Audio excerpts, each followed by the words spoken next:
Қайырлы түн достар, сіздерге осындай уақытта осындай хабармен шығамын деп ойлаған жоқпын. Семей қаласындағы соңғы жаңалықты естідіңіздер ма? Иә, 6 сынып оқушысын 7 сынып оқушылары бір топ бала не істеген айтайын ба?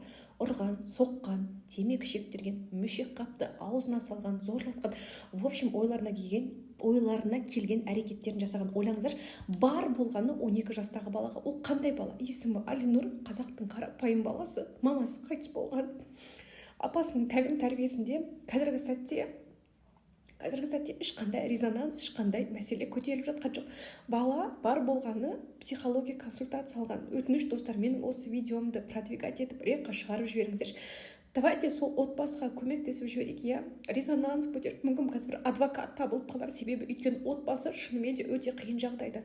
Барлық фото, видеоларды салуға дайынмын.